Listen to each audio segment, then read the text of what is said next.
feel like I never really show this car, but I am driving it, and it makes probably the best sounds ever. Well, there's some debris in the road. Ah! Okay. It just makes such great sounds. It does. She's fast. That's your daily dose of wagon. Let's get to the video.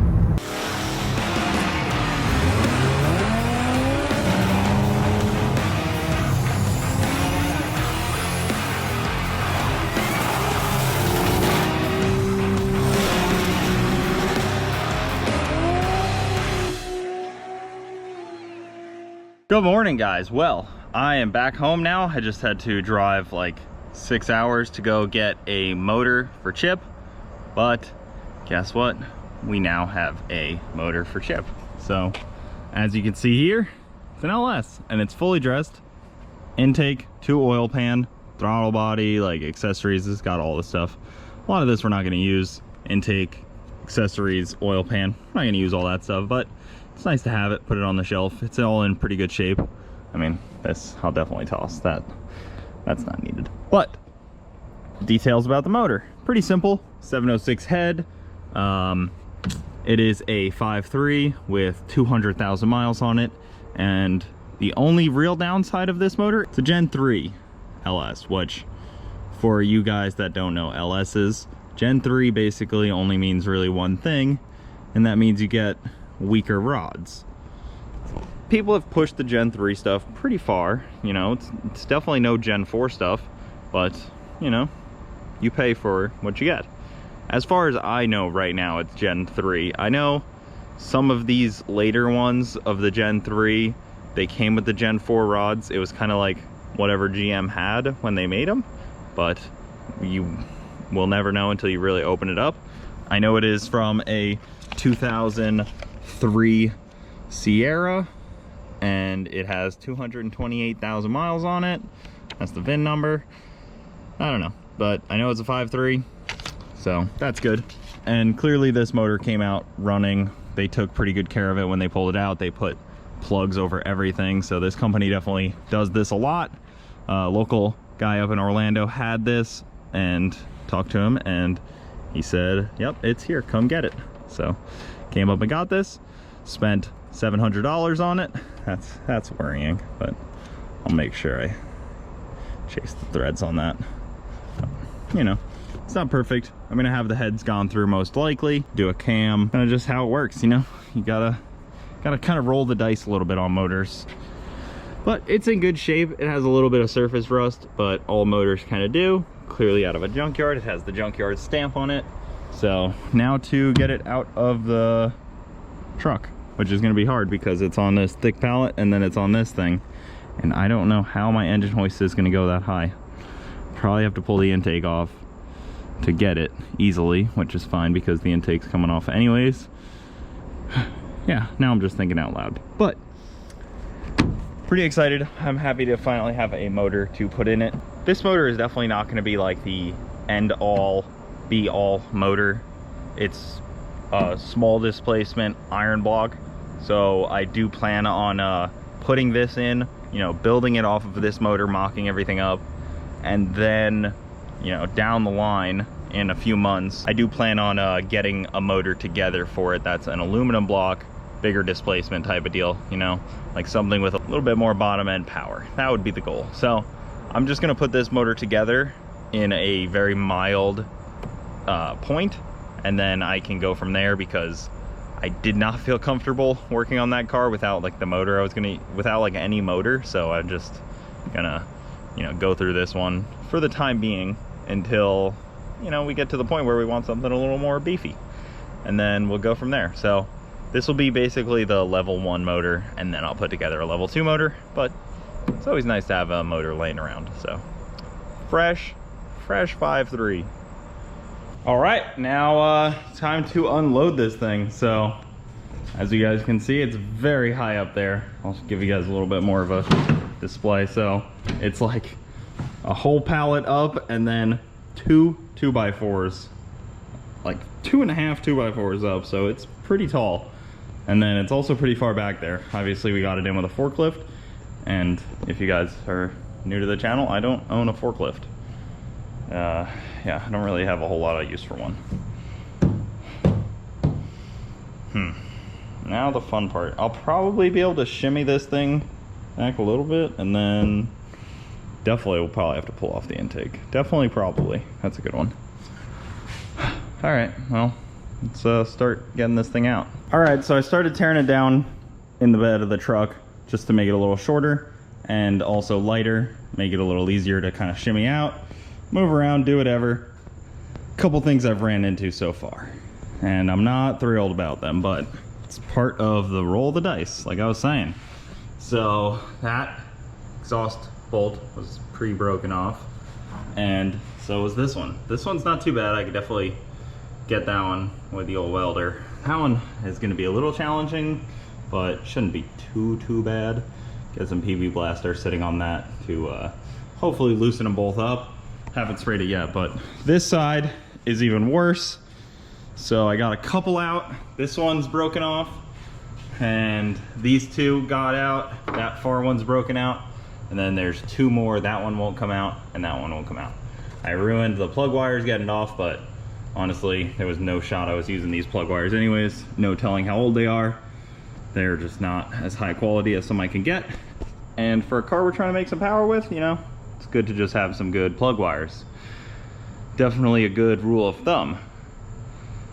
So now that it's lighter, you know, one exhaust manifold is off. The other ones are not cooperating, but they will. We'll bring out the old Intimidator, the old larger Milwaukee Impact, and the welder, maybe some heat. I don't know, haven't decided yet, but they're coming off, whether I have to cut them off or not. And then, you know, the heads are coming off anyways, so won't be hard to just clean up all the threads. So now it's time to actually get it out of the car. It looks like a pretty well maintained motor. I do see like a nice Valvoline oil filter on there, which is kind of a good sign. I like seeing, like, you know, a good oil filter on. That shows that they cared about their car a little bit. All right, time to get her out. So it looks like this will go high enough. I have to lift it like this, and then, you know, suspend it off the truck pretty much. And then as I pull the hoist back, drop the tailgate, all in kind of a smooth motion with a couple 100 pounds on the end of the hoist. All right, look at this. Basically the entire combination for Chip. So motor, blower, trans, converter, rear end, some long tube headers that I just grabbed off the shelf just to make it look a little more complete. But look at how awesome that looks. That is freaking sick. So like I was saying, I have most of these things. I already had a lot of this stuff.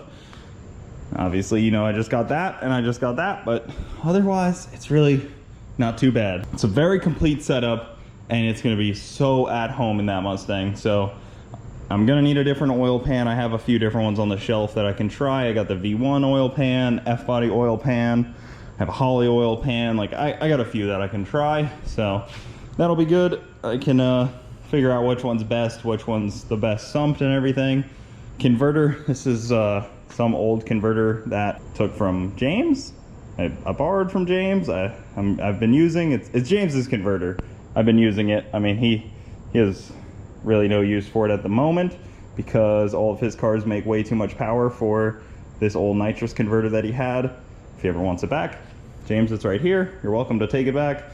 I will have just been having my extended test drive with it for the past 2 years, but he's moved since then, and it's one less thing that he had to move around, and I got stored nicely for you, buddy.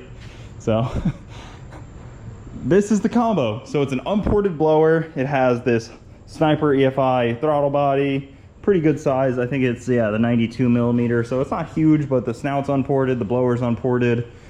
This pulley we're gonna have to change because we are not doing the V1 accessories anymore. I'm gonna switch from the V1 6 rib that I used to use to a OEM CTSV 8 rib, and then I can put the AC in the same stock location, you know, all that kind of good stuff. Go to a CTSV setup. And I want to do that because going to the CTSV setup is really good because if I ever need anything on the road, you know, a water pump, an AC pump, like an AC compressor, like a alternator, whatever else there is. I won't be running power steering, but all that normal stuff, I can just, you know, find that at either an auto parts store or get on the CTSV groups and see who has anything local. You know, there's CTSVs all over. The V1 stuff was super uncommon. It was so hard to find anything I ever needed. Always annoying that way with the V1 accessories. So changing it up is gonna be really nice. Yeah, but then the 8.8, I just have to cut off these ends, do the C-clip and eliminator kit, put some beefier axles in there, put a new gear in there, put a new pinion in there. I'm gonna brace it, weld these tubes. I already talked about this a little bit, I think, but yeah. And then power glide, I had this one in the Camaro. It's a pretty good power glide. I mean, it was all right. The trans brake didn't work all that great though. And it has like some aftermarket valve body that Jason at ATF does not like. So yeah, but it is a stock case. It's super weak feeling. It's a little sketchy to run a power glide in a stock case with any horsepower. So I may ditch that at some point. You guys know I want to do a 400 in this car, so maybe this power glide can get repurposed at some point as this car gets a 400, and then this car would have a really badass hand-me-down power glide. It's funny to say it like that, but it'd have a good one. So maybe I'll do that. Maybe I'll just have Jason go through this, but really without an aftermarket case, I don't like, you know, I don't want to put any money into it. And that's probably the same reason I will not put a gear vendor on this car, because this power glide definitely wouldn't handle a gear vendor. I don't trust like the casing here to have like a whole thing off the back of it. But maybe someday when it's that power glide in here, or it might have its own, who knows. Whew. It's wordy, but so excited to have all this. There's some things I got to do to this motor.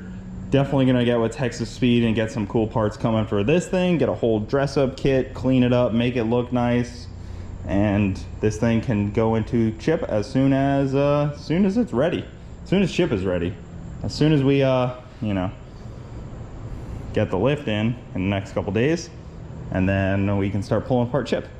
So super excited, so many awesome parts, so many cool things coming, and this car is going to come together pretty quickly. FL2K is 80 days away.